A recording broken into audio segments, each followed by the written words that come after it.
The Gateway brings you the day's news from the St. Louis region and across Missouri. It also includes stories from the Illinois side of the river and our Metro East reporter, Will Bauer. In Alton, in Belleville, in East St. Louis, in Edwardsville, in Cahokia Heights, at Scott Air Force Base, I'm Will Bauer. St. Louis Public Radio. Listen to reports from Will and all of our journalists weekdays on The Gateway, on the STLPR app, and wherever you get podcasts. St. Louis County Prosecutor Bob McCulloch has been in office for nearly 3 decades. Wesley Bell is hoping to end McCulloch's undefeated electoral streak at the ballot box on August 7th. The Ferguson City Councilman and Democratic candidate joins us on another edition of Politically Speaking to break down his candidacy and why he's a better alternative than the incumbent. Let's hit the music. This is the Politically Speaking podcast, a candid conversation with the Show Me State's biggest political newsmakers. I'm Jason Rosenbaum. And I'm Joe Manis. Elections should be about your accomplishments. What have you done to qualify you for the position, and why are you qualified to run? I'm going to push back on these regulators. I'm doing this for the people. I was encouraged along the way, not just by my family, but by a lot of teachers and professors, and knew when I was in college that I would run for office someday. We're very excited about the prospect of having some more free market solutions. Even though after the conversation, I still might not agree. We want our listeners to get a real sense of what drives these people. They're actually people with a story to tell.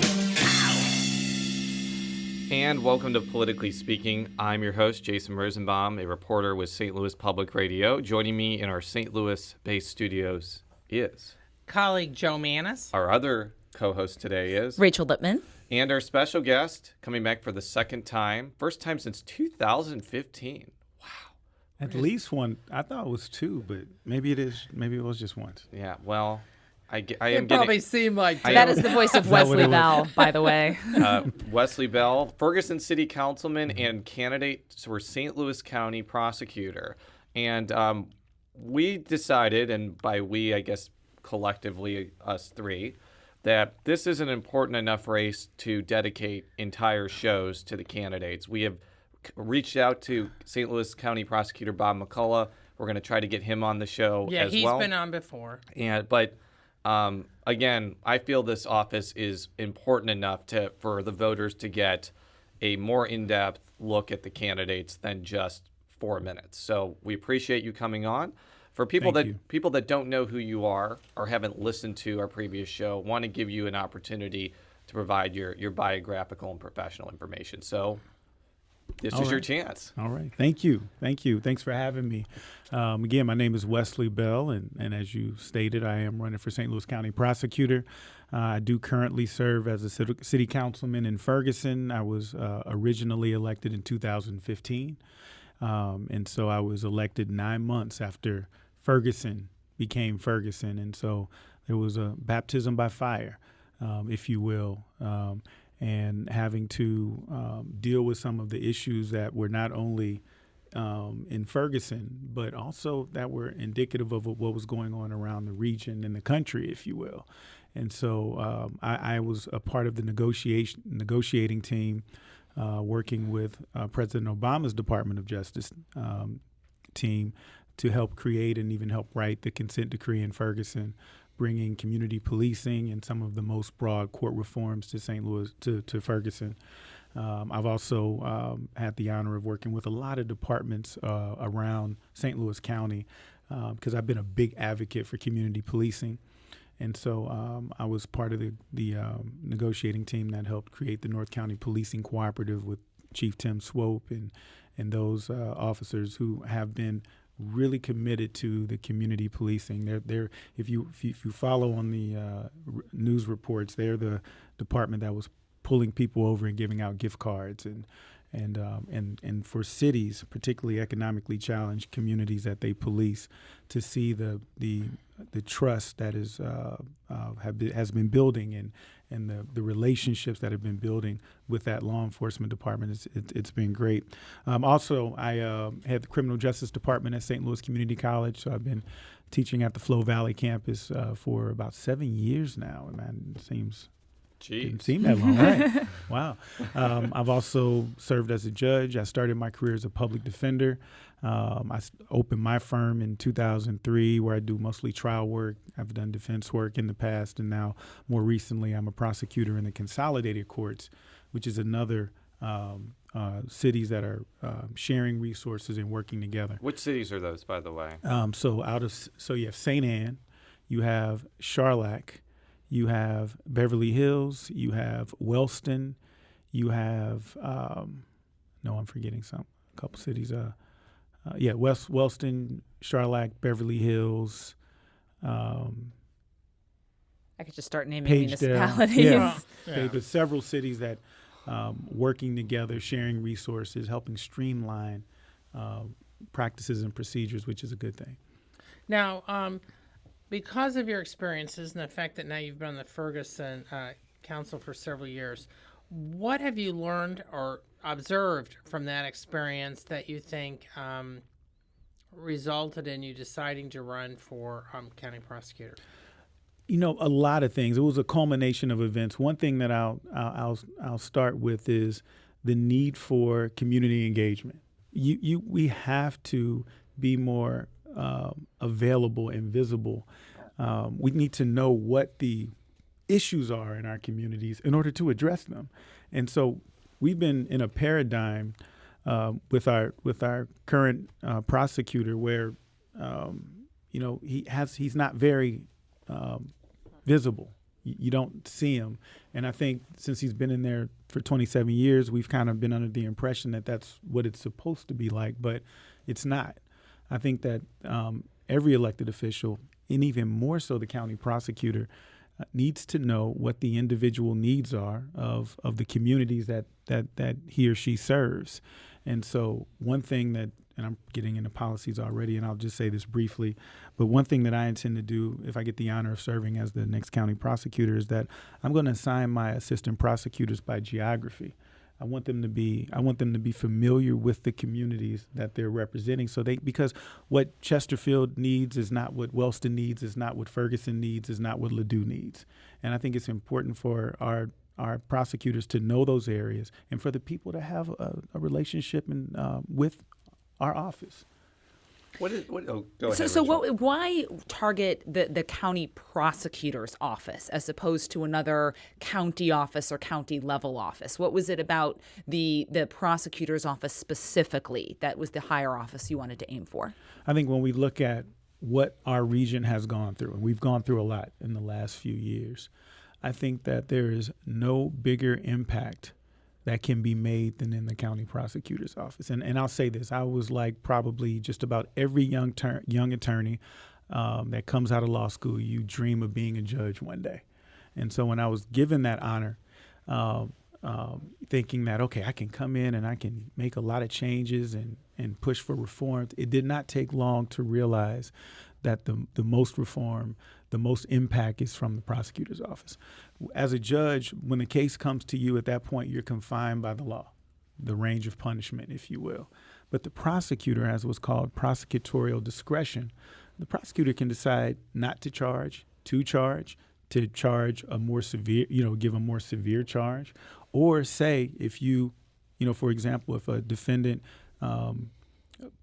completes a drug treatment program, then we won't charge. There's so much discretion, and when we look at the issues that we've dealt with at a region, there is a deficit in trust in our justice system, and if we're going to have a true justice system, we have to start rebuilding that trust. Give me an example of where you would use that prosecutorial discretion in a way that you think the incumbent isn't.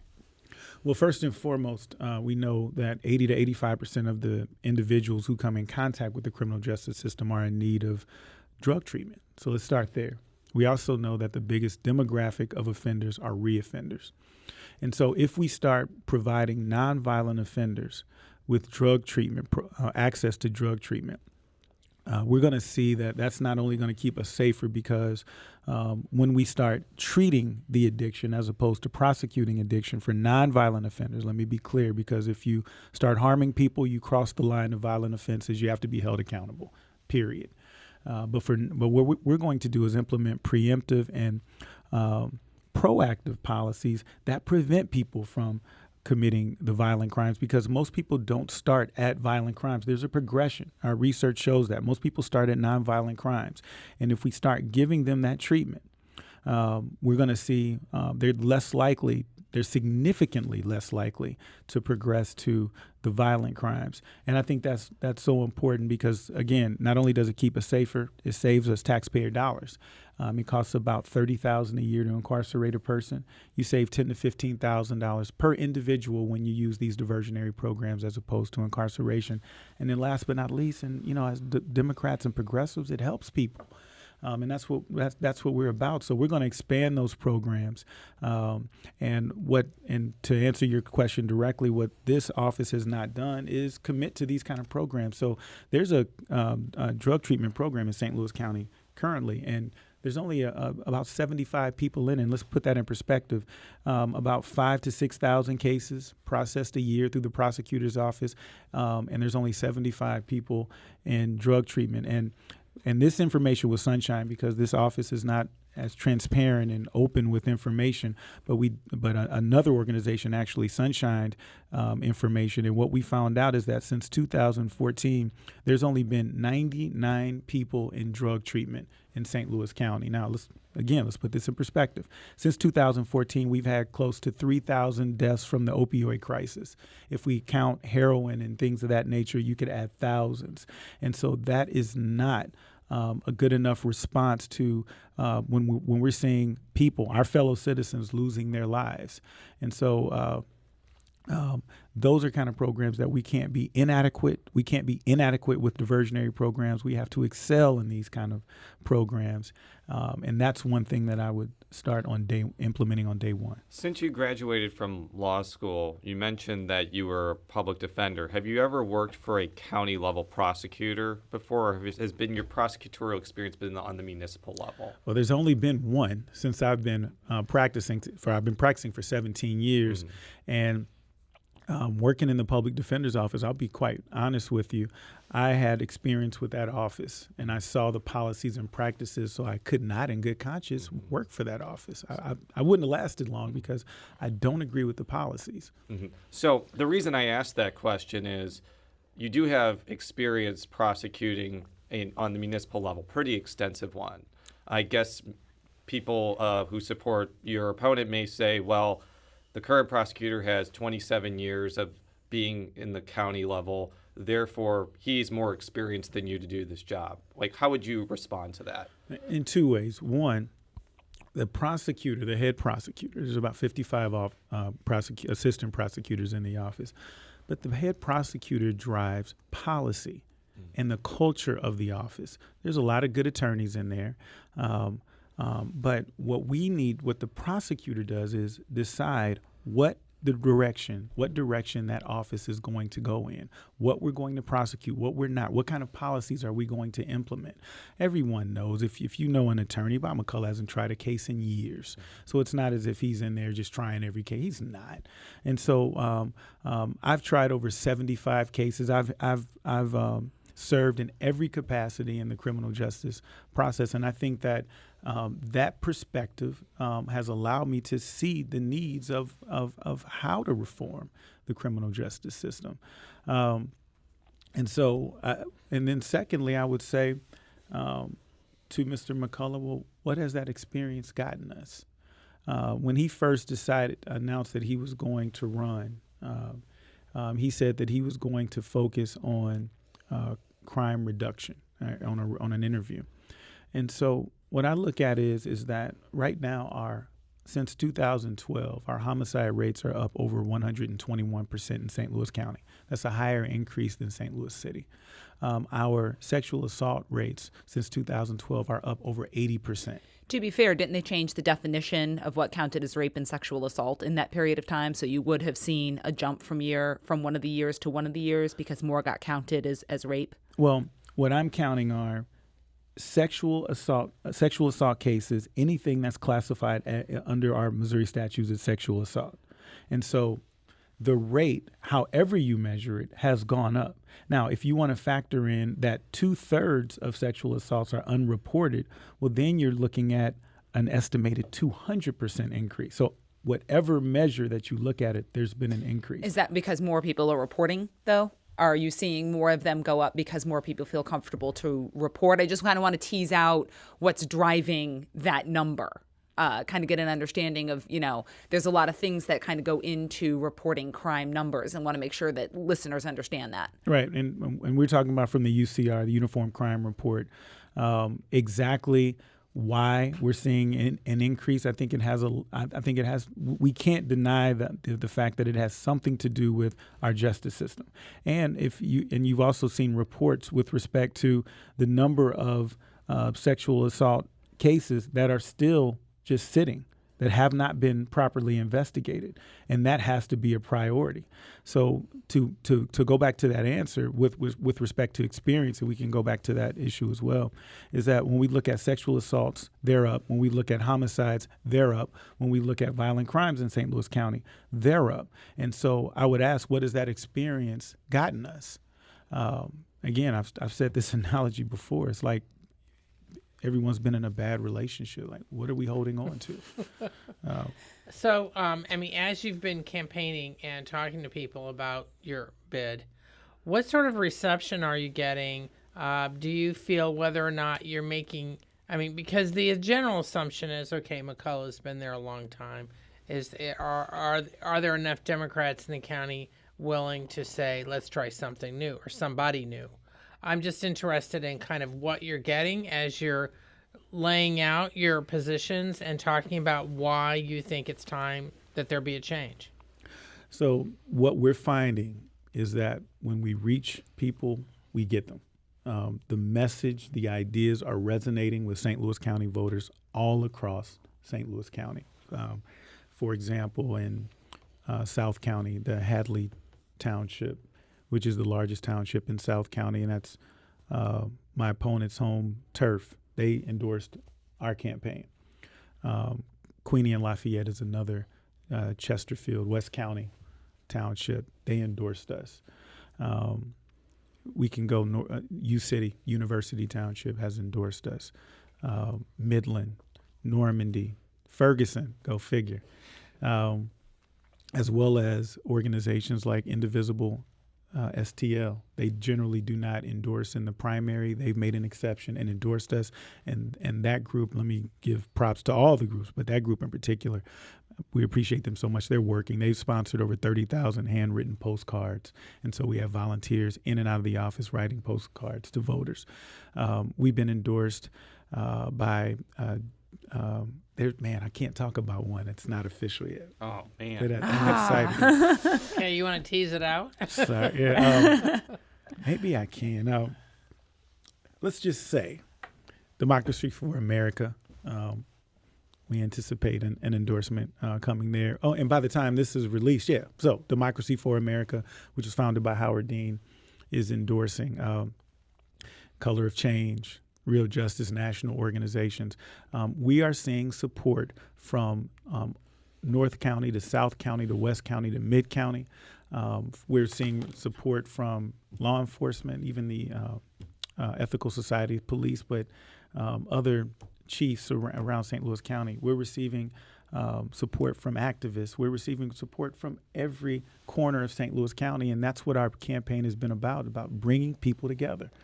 We may disagree on things, but we have to be able to sit down and talk in order to move St. Louis County forward. And I think that is what has been absent in much of our leadership from that office, but in St. Louis County. And I think that's something that's needed. So I wish this weren't the case, but the general assumption in St. Louis County is it's very difficult for an African-American candidate like you to be elected countywide because it's 75-25 roughly between white and black. And unfortunately, sometimes white residents sometimes will not vote for black candidates for various reasons. Sometimes they will, as you mentioned. How do you respond to that assumption? Because you mentioned you've gotten support from, traditionally white townships as well as African-American ones. But how do you kind of break through that assumption that I just mentioned? I think it's about reaching people and treating them as people. Because, like I said, what I'm really proud of is our candidates, our campaign is people-powered. And when you come into our office, you'll see as many whites as blacks. Just yesterday, for example, I was in Webster Groves at a progressive parents parenting group. It was all white, and the support was just amazing. And then I drove over to Shalom Church, which was predominantly African American, and the support was amazing. I think that at the end of the day, people want to feel safe. They want to feel that people recognize that there is division in our city, and we can't just keep electing the same people who are going to exacerbate and perpetuate that. We need people who are willing to come together. And I'll give you an example. We shot a video in Heman Park in U City, and the whole concept was, like I've said before, is bringing people together for a safer St. Louis. And so I reached out to some area law enforcement officers. I reached out to Michael Brown Sr., and I told them, this is what I want to do. I want to set an example of St. Louis County, of people bringing together. And so I want to shoot something where we have a bunch of people in the park, elected officials, citizens, everyone, and you two come together, shake hands, and then everyone joins, and we walk together. And 200 people showed up to the park, and it was just amazing. And so again, we're not going to always see eye to eye. But at the end of the day, we got to be willing to work together, and that's the only thing that's going to move this county forward, and it's needed. I mean, just to lay this out, while there are indeed the challenges Jason mentioned, I mean, let's be fair. Charlie Dooley won re-election as county executive several times, and he was African American. That's true. My point being, it's not insurmountable. It's not, but Charlie Dooley also had the support of the white organized labor coalition, and when they disassociated themselves with him in 2014, he lost 60-40 basically. Correct. Well, there was more to it. There was more to it. I think that's well taken, Joe. Yeah, and I think Joe's point is there. I mean, we've seen the support coming from all over St. Louis County. So, and when you look at the numbers, and this is a Democratic primary, this election is there for the taking. And the bottom line is, if we turn out the vote, we're going to win.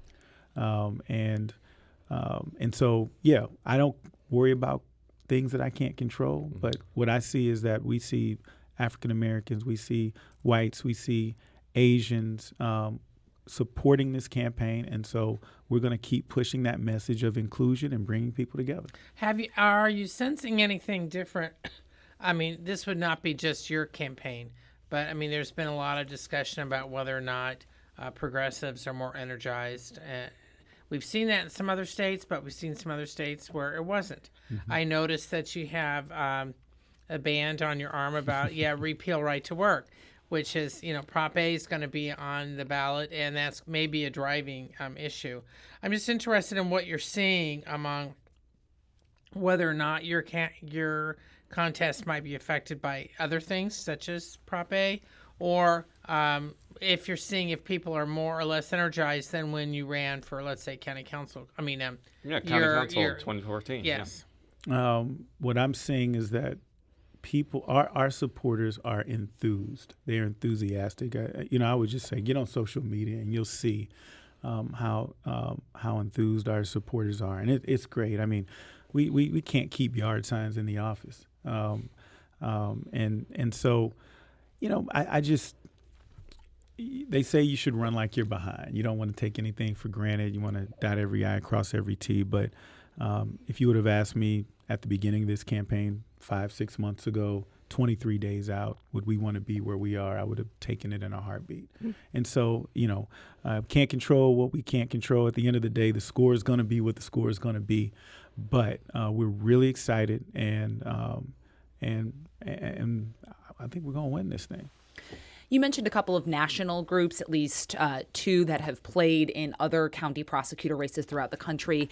Couple of things. Number one, they don't have the best track record in terms of getting their candidates over the line. So are you concerned about that? And then also, what are you hoping that sort of that national group involvement will give you in the race when it's pretty easy, as we saw with the Eric Greitens case and with Kim Gardner in the city, when they do get involved, to be like, oh, well, it's George Soros outsider money coming into our local election. George Soros is a backer of one of the national groups that wants to get interested in the race.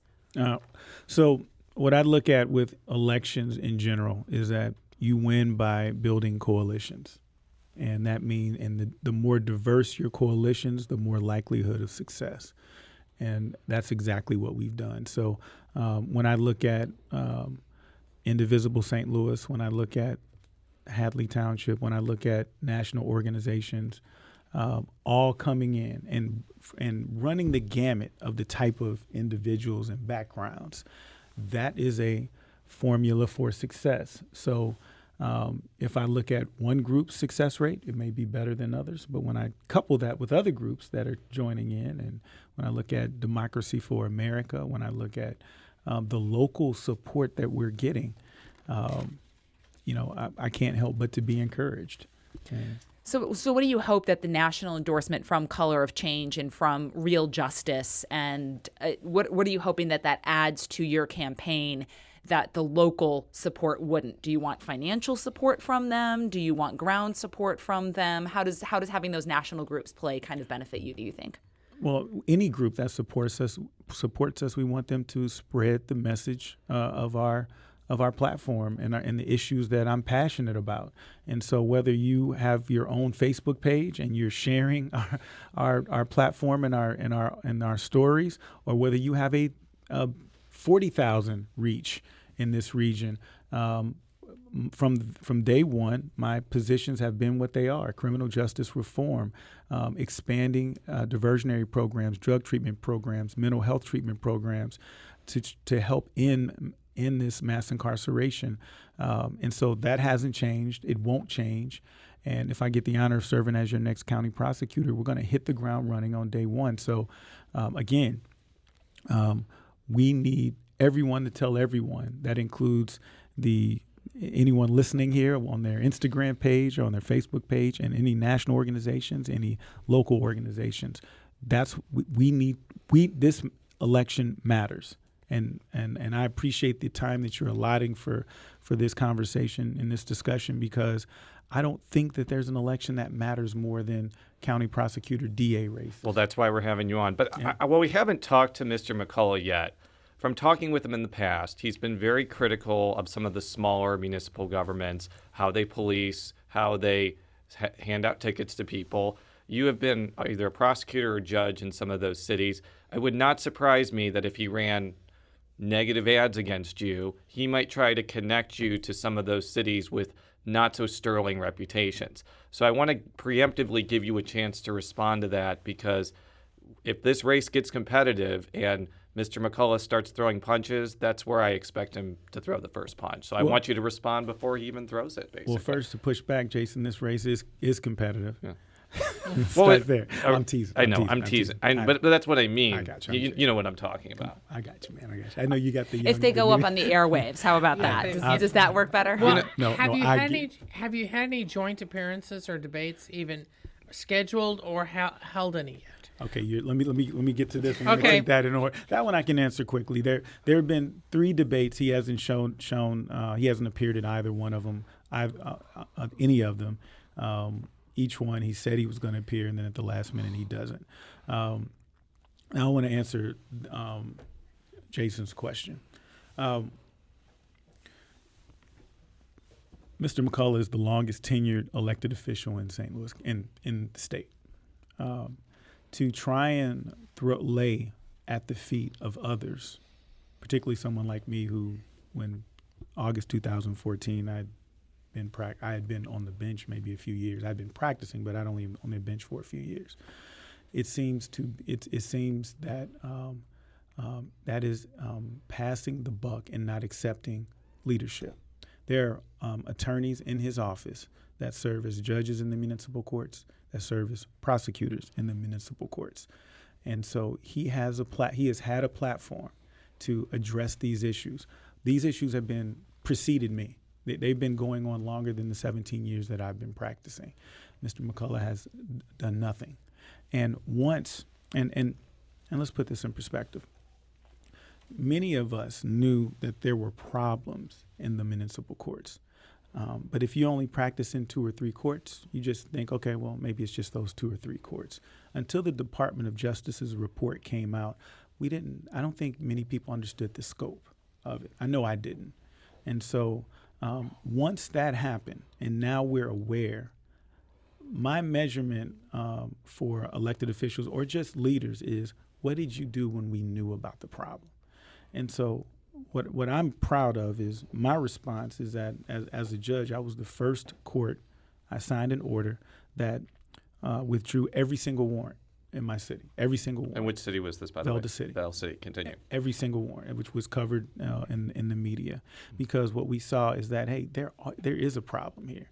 And so let's just give everyone a fresh start. And we sent out letters letting everyone know, just come up, get a new court date. And so then what I started thinking about is, well, what about all these old cases? Now first, as a judge, I got to make sure that I can legally do this. And so several months later, after doing that research, what I did was I signed an order dismissing every case that was older than 3 to 5 years or older. That didn't include violence or anything like that, or a victim. If they included a victim, we didn't dismiss it. But I also was given the honor by the Missouri Supreme Court to be named to their Criminal Justice Reform Task Force, as well as their Committee on Reforming Practices and Procedures in the Municipal Courts, and also working with departments to build community policing models like the North County Policing Cooperative. So even as a city councilman, where I didn't have jurisdiction to just change things, I still use my platform to help push reforms. And but Mr. McCulloch was absent when we were negotiating with the Department of Justice to build the consent decree. Someone in Mr. McCulloch's place could have been there to help push for changes. He wasn't there. When we were looking to build community policing, he wasn't there. And that's not, to me, that is an absence of leadership. But was that his jurisdiction? The county courts and that structure is separate from the municipal courts in that structure. What authority or place would he have had to come in and work on municipal reforms? He's working with sort of the state level, not the municipal level stuff. Rachel, but that's what leadership is about. I didn't have authority to work with cities in the North County Policing Cooperative jurisdiction, but I offered my services. I called and said, hey, I am here. I showed up. And a lot of other elected officials, not just me, and a lot of other elected officials, a lot of leaders showed up. That's what leadership is about, using your platform as the most powerful elected official in St. Louis County. I mean, he's been practicing. He's been in that office for 27 years. And so, yes, it depends on what your idea of leadership is. Mine is using your platform. And I'll give you an example. If I get the honor of serving as an ex-county prosecutor, I believe that everyone should have access to quality and affordable health care. I'm going to use my platform to push for those things. And you say, well, that might not connect to the county prosecutor's office. Well, healthy communities are safer communities. Mm-hmm. Education. I'm going to push for access to quality education for everyone in St. Louis County and Missouri. And you may say the same thing. Well, what does that have to do with the county prosecutor's office? Well, I'll tell you this. Educated communities are safer communities. Why do we staying in our silos? The idea of the elected official who just shows up at the ribbon cutting, those days are over. Mm-hmm. We have to use our platform to push for reforms that are needed in St. Louis County. You ready for a left field question? I'm sure that you are. So it would not surprise me if there is a much more serious push to have St. Louis City join the county as a municipality in the next 4 years.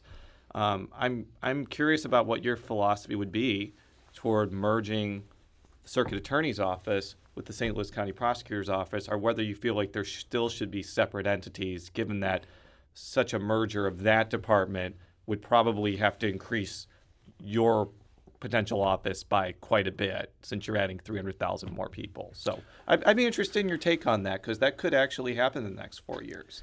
You know, I'm one who, and I say this all the time, I don't believe in campaign promises. I believe in promises. Sure. I don't believe in alternative facts like 45 up there.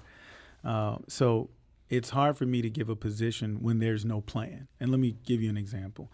Veneta Park and Veneta Terrace were the first cities in St. Louis County to voluntarily merge. What leaders in those communities did was put a plan together.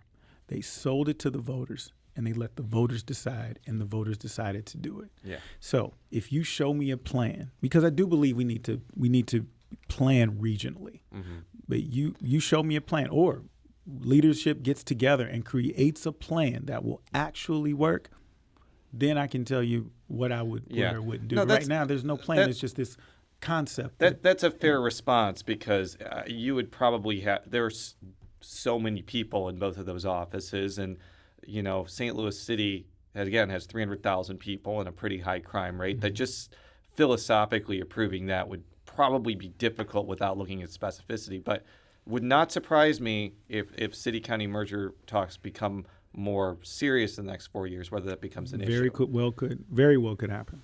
Very well could happen. Now, looking at the county council, which does have control over the prosecutor's budget, and there have been some strained relations between some members of the council and the current prosecutor, and some of it's not with the prosecutor itself, but with the office. I'm just interested if you've talked to councilmen, at least those from your area, just sort of how you would approach that, because that does affect the office. And just to clarify, they have power over what the budget is, but not how that budget is spent. Correct. Yes. And so I think with any industry, politics not being politics included, it's about relationships.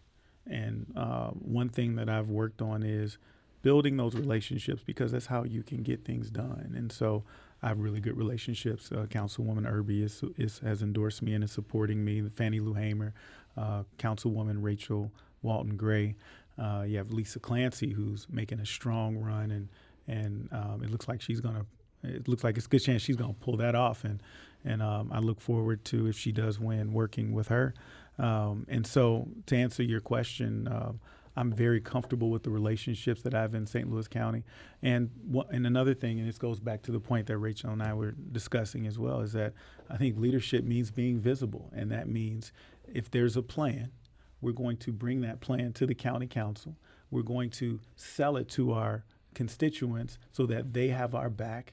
And we tell them, hey, these are the things we need. Here's why, and here's the support that we have for those things. Because again, when I talk about expanding diversionary programs, that actually saves us money in the long term. Now, maybe we'll need some resources up front, but these are the kind of resources that save lives. And I think that I know, and I've talked to some of these council members, they are already on board with these kind of programs, and which is why they're supporting me. So, to answer your question, I think that I know that we'll get this done, and it starts with building those relationships and leveraging those relationships. Now, I noticed since you're wearing the band, the anti-Prop A band, have you been talking to the major unions, which will likely have a big influence in this primary, not just in your race, but in everything? I mean, as far as at least either staying neutral. I mean, some have endorsed the prosecuting attorney. I mean, they could play a role if they get the people out. So I'm just interested in kind of what you've been doing as far as neutralizing that. Right, well, I'm a union member. I'm in the NEA, Teachers Union at the community college, and they've supported and they've endorsed me. SEIU has endorsed me, and so I think it's still the same thing. There are voters those are voters in the unions, and so we know that many unions, not all, but many unions have in their bylaws that if the incumbent is friendly, they'll support him regardless. But that doesn't mean all the union membership is going to follow suit. So they've supported me in the past. I am, and I proudly wear my repeal right to work. And we, on my literature, we put vote no on Prop A. Our office is a hub for signs. So if anyone needs a sign, come on out to 10124 St. Charles Rock Road and grab one. And so I think it's still about the message and the ideas and the need for real sustainable change in St. Louis County. What we're doing right now isn't working. Again, our crime rates are going up, and also there is just division, and we have to have a message of bringing people together. Did you learn anything from watching Kim Gardner in the city, from her election or how her first year and a half in office has gone, that you would take in as a new prosecutor who has kind of a more reformist bent in criminal justice? Well, obviously, this is a different race. county and city are different dynamics. But I'm but kind of a but student. the outlines were very similar. You had not an incumbent, but an endorsed kind of career homicide prosecutor running as the experienced homicide prosecutor versus there were 4 candidates in this race, but people kind of running as outsider reformist ideas. And I'm wondering if you kind of watched her race and learned anything from how she won and then how sort of her first 18 months or so in office have gone. Right.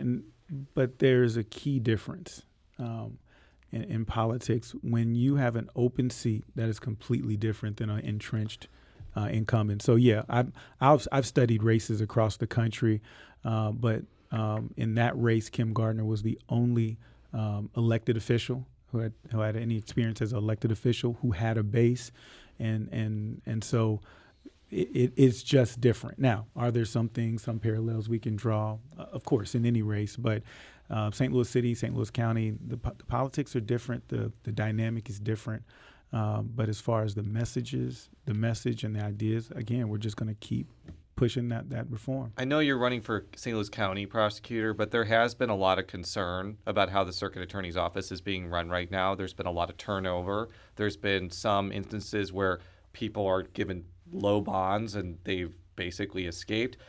I know that's not your responsibility, but that office does affect St. Louis County because they share a border. I guess and it's not exactly a guarded border either. Right. So no walls. No walls. So it's a kind of a two-part question. Do you have confidence that the circuit attorney currently can work well with you if you're elected? And how would you want to work with the circuit attorney's office? Let's take the merger hypothetical off the table. What would you want the working relationship between both of those offices to be? Because it's very important for the public safety of the region. Yeah, I think that we do have to look regionally, and that includes St. Charles as well. And I think it's important for elected officials, but obviously prosecutors in the region to work together. I agree. I sat in on a meeting with the new chief in St. Louis City with some of the local leadership and some of the bordering St. Louis County citizens, our St. Louis County citizens, and that was why they were meeting to say, hey, we know that a lot of crime, someone in the city might shoot over to Pine Lawn and back and forth, and so we can't just look at this in a silo. We have to work together. So yeah, I would from day one reach out to the local prosecutors in the region and start putting some regional plans and collaborations together, because at the end of the day, what we're trying to do is keep our region safer. If you have a high crime rates in the city, again, like we were just talking about, there's no walls. And if there were walls, that wouldn't make sense. Well, I mean, my running route goes from, Bellevue onto, I think, McCausland, and I literally run across the city line. So if there's a wall between the border, I have yet to physically run into it. It just turns into parkour if there is a wall. So, what about help from the federal government? We're seeing a lot that they're taking over some of the prosecution in the city. Would you want them to play sort of a similar role in the county, or where would you want to get help from federal resources? Yeah, I think that we have to aggressively pursue, for example, there are a lot of federal grants available. And so that's something that our office would do, because, again, what we're at the crux of it, we're trying to reduce the number of victims, too. And so when we implement these preventative and proactive initiatives, we decrease crime, we decrease the likelihood that people become victims, and those are a lot of programs that we can get federal resources and grants for. And so I'd be open to that. And it help with prosecution too, not just kind of money for programs, but would you want to see them, as they have in the city, take even some of the crime and prosecute it federally? Well, if there is a federal law, the federal government would have jurisdiction, as well as St. Louis County and state of Missouri. And so if there are some cases that they are focusing on and we are comfortable with the way that they're being handled in a manner that our St. Louis County residents feel comfortable with, then we would be open to collaborations when they make sense. But again, it kind of goes back to the merger question. I need to see what that plan is and what exactly they're going to do before I'd be willing to do it. Because first and foremost, as a St. Louis County prosecutor, we got to keep St. Louis County safe. We're going to save taxpayer dollars and help people. On that note, we want to thank you very much for coming in and talking about this race. As I said on the outset, very important race for both St. Louis County and the region. We are going to try to get Bob McCulloch on the show before the election as well because of the importance of the result of this. All of our stories, stlpublicradio.org. Follow me on Twitter, Jay Rosenbaum. Follow Joe on Twitter at Jay Mannis. That's JMANNIES. Follow Rachel on Twitter at R Lipman, 2 P's, 2 N's. And Councilman Bell, give any information about to follow your campaign on social media or any other parts of the World Wide Web. Thank you. Thanks for giving me that opportunity. You can go on our website, votewesley.bell.com. You can follow us on Facebook, which is Wesley Bell for St. Louis County Prosecutor. Instagram, Wesley Bell for St. Louis County Prosecutor. Twitter, Bell4STL. You can text, ring the bell to 41411. So text ring the bell to 41411. But most importantly, get out and vote on August 7th, Tuesday, August 7th. This election matters. And then your Twitter handle, is it number 4 or the word number 4? 4, Bell, okay. The number 4, STL. Thank you for catching that. And you will always succeed, whether it's for the number or for the word. Until next time, see you later.